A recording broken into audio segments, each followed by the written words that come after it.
Assalamu alaikum. Dear friends, now today we are going to start summary writing. Summary writing is very important topic as far as our exam is concerned. जहाँ तक हमारे exam का ताल्लुक है, summary writing बहुत ही important topic है और summary writing में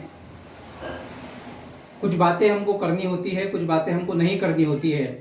सो first of all let's see do's, यानी कि कौन कौन सी चीज़ें हमको समरी राइटिंग करते समय करनी है, ये आज हम आपको बताएंगे. समरी राइटिंग 3 मार्क्स के लिए क्वेश्चन एग्जाम में पूछा जाएगा आपको and very important topic so far as exam is concern as well as language is concern. Language का भी जहाँ तक ताल्लुक है, किसी भी लैंग्वेज का, उसमें समरी राइटिंग बहुत ज़्यादा एक अहमियत का रोल अदा करती है. समरी आपको बनाते हुए आना चाहिए. किस तरीके से बनाई जाती है, कैसे बनाई जाती है, सारी चीज़ें इस डूज के ज़रिए हम देखेंगे. तो सबसे पहले हम देखते हैं कि हमको क्या करना चाहिए, उसके बाद हम देखेंगे क्या नहीं करना चाहिए. First of all we will see what to do and after that we will see what not to do. So let's see first one in do's, that is read and read the passage. Read and read the passage, this is our first point. यह हमारा पहला point है summary writing में.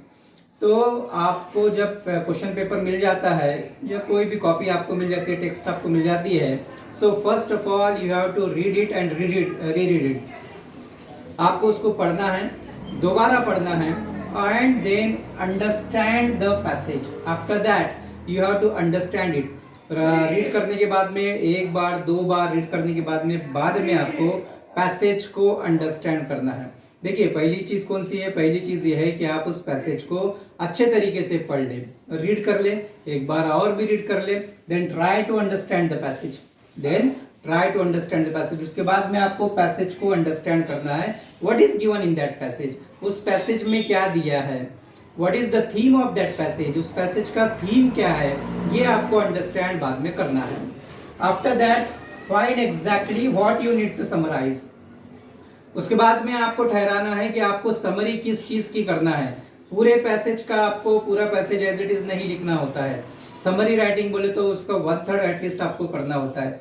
सो just decide what you have to summarise. आपको summarise किस चीज की करना है, ये चीज आपको ध्यान में रखनी है.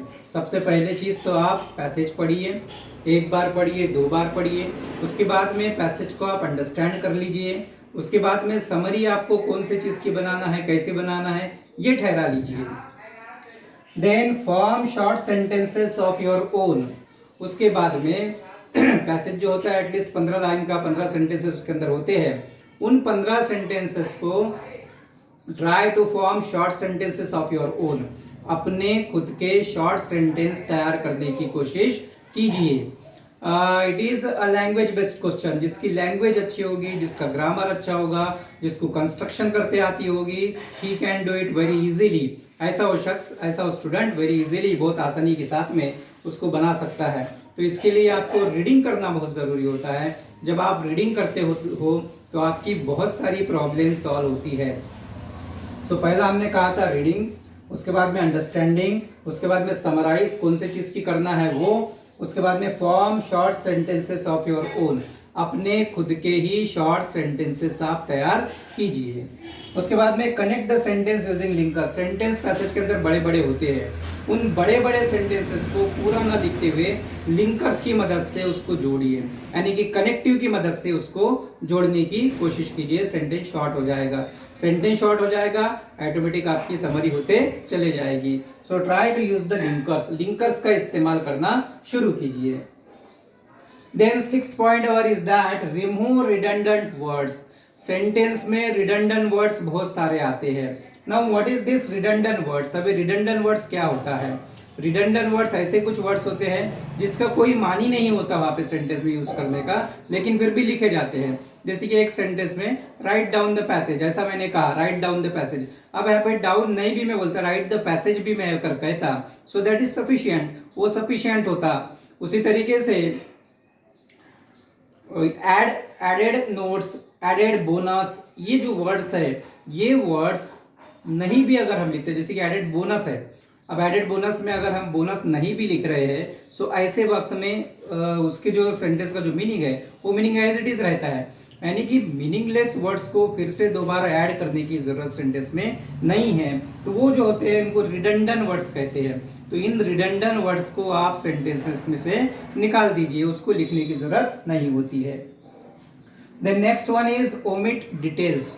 डिटेल्स लिखने की जरूरत नहीं है। फॉर एग्जाम्पल पैसेज के अंदर एग्जाम्पल्स दिए रहते हैं, उन एग्जाम्पल्स को आपको ओमिट करना है, उसको लिखने की जरूरत नहीं है। एक ही चीज बार बार आती है उसको ओमिट कर देना है, उसको लिखना नहीं है। तो जो डिटेल्स दी रहती है, बहुत सारी डिटेल्स जो दी रहती है, उस डिटेल्स को बार बार लिखने की जरूरत नहीं होती है। Then avoid your own interpretation, this is the most important point.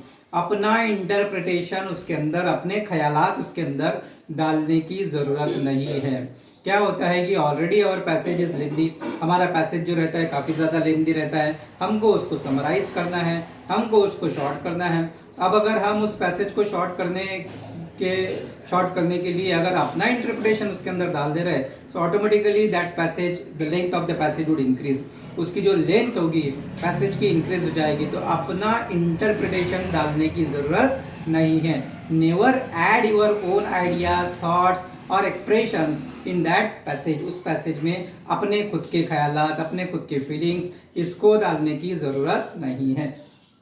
So avoid your own interpretation, अपना इंटरप्रिटेशन अवॉइड करना है। Then avoid adverbs. सेंटेंस के अंदर बहुत सारे एडवर्ब्स आते हैं जिसका कोई मानी नहीं रहता, उसको लिखे या नहीं लिखे तो कोई फर्क नहीं पड़ता। तो ऐसे टाइम उन एडवर्ब्स को आप अवॉइड कीजिए, उसको लिखने की आपको जरूरत नहीं है। After that use substitute word. एक आधी फ्रेज आती है, उस फ्रेज के लिए सब्स्टिट्यूट वर्ड यूज कर सकते हैं क्या हम, ये आपको ठहरा लेना है। For example a person who rights an autobiography, इतना पूरा लिखा हुआ है, अब इसके लिए हम ऑटोबायोग्राफर लिख सकते हैं।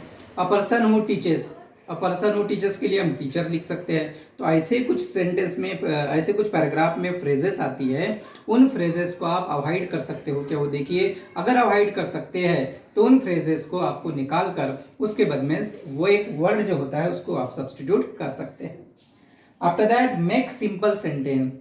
There are so many sentences in the extract और इन द पैसेज। पैसेज में बहुत सारे सेंटेंसेस होते हैं, बहुत सारे सेंटेंसेस होते हैं। दो सेंटेंसेस और कॉम्प्लेक्स एंड कंपाउंड, वो जो सेंटेंस रहते हैं वो सेंटेंस कॉम्प्लेक्स या कंपाउंड हो सकते हैं। उन कॉम्प्लेक्स या कंपाउंड सेंटेंस को आपको सिंपल सेंटेंस तैयार कर लेना है, तो ऑटोमेटिकली उसकी जो लेंथ होगी वो लेंथ छोटी होते चली जाएगी। So all this points you have to follow while writing summary. Summary writing करते समय ये सारे पॉइंट्स आपको फॉलो करने हैं। First one is read and read the passage. पहला जो है पैसेज को रीड करना है आपको। Then understand the passage, passage को अंडरस्टैंड करना है आपको। उसके बाद में समरी किस चीज़ की बनानी है ये आपको ठहराना है। उसके बाद में शॉर्ट सेंटेंसेस आपको तैयार करने हैं। Then connect the sentence using linkers, ये जो सेंटेंस आपने तैयार किए उसको लिंकर्स या कनेक्टिव की मदद से आपको लिंक करना है, जोड़ना है। Remove redundant words, redundant words जो आते हैं सेंटेंस में, मिसाल के तौर पर हमने बताया था एडेड बोनस बताया, राइट डाउन बताया, कम अक्रॉस बताया। So all these words are redundant words, जिनका कोई मानी नहीं, उसको आप निकाल दें, उसका यूज नहीं करने का। उसके बाद में ओमिट डिटेल्स, डिटेल्स को आप ओमिट कर दीजिए, डिटेल्स देने की जरूरत नहीं, एग्जाम्पल्स देने की जरूरत नहीं है। उसके बाद में अवॉइड योर ओन इंटरप्रिटेशन, अपना खुद का जाती ख्यालात उसमें डालने की बिल्कुल भी जरूरत नहीं है। देन अवॉइड एडवर्ब्स, एडवर्ब्स का इस्तेमाल आपको नहीं करना है। Totally, fully, actually, closely, don't take all that this words, इन वर्ड्स की कोई जरूरत नहीं है, उसको आप निकाल दो। देन यूज सब्स्टिट्यूट वर्ड्स, एक आधे फ्रेज रहती है, उस फ्रेज के बदले में सब्स्टिट्यूट वर्ड्स भी रहते हैं, उनका इस्तेमाल आप करें। Then make simple sentence, sentence अगर कॉम्प्लेक्स या कंपाउंड या फिर बड़े सेंटेंस जो होते हैं उनको आप सिंपल सेंटेंस में कन्वर्ट कर कर समराइज कर सकते हैं। तो इस तरीके से समरी राइटिंग में ये सारी चीज़ें आपको याद रखनी है। After this video I will send you the video about what not to do, कौन सी चीज़ें नहीं करना वो हम बाद में देखेंगे इंशाल्लाह। तब तक के लिए अल्लाह हाफिज़।